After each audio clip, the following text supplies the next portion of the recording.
ഭക്ഷണം കഴിച്ചേട്ടൻ എന്തൊരു കാലിനെന്ത് പറ്റി?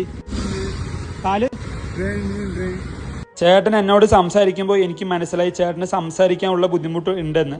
ചേട്ടൻ്റെ കാലൊരു ആക്സിഡന്റ് കഴിഞ്ഞ പിന്നെയാണ് ചേട്ടൻ്റെ കാല് ഇങ്ങനെ സംഭവിച്ച് നടക്കാൻ വയ്യാത്തൊരവസ്ഥയിലായത്. ചേട്ടന് ഇപ്പോഴും സ്വന്തമായി അധ്വാനിച്ചാണ് ചേട്ടൻ്റെ കുടുംബത്തെ നോക്കുന്നത്. ഒരു 10 രൂപ ഉണ്ടാവോ ഈ ബസ് ചാർജ്? ഉണ്ടാവില്ല. ലോട്ടറി എത്രയാണ്? 40 രൂപയാണ്. വീട്ടിൽ ആരൊക്കെയുണ്ട് ചോദിച്ചപ്പോൾ 2 മക്കളാണ് എനിക്കുള്ളത്. അവര് പഠിക്കുകയാണെന്നാണ് ചേട്ടൻ എന്നോട് പറഞ്ഞത്. ഞാൻ കൊടുക്കുന്ന ഈ പൈസ കൊണ്ട് ആ ചേട്ടന്റെ മുഖത്തൊരു ചിരി വരികയാണെങ്കിൽ ആ പൈസ ഈ ചേട്ടന് കൊടുക്കാമായിരുന്നു എന്റെ മനസ്സിൽ. ഞാനൊരു യൂട്യൂബറാണ്. ചേട്ടൻ വെച്ചോളൂ. ചേട്ടൻ ഹാപ്പി ആയില്ലേ? ഒരു ചിരിക്കി.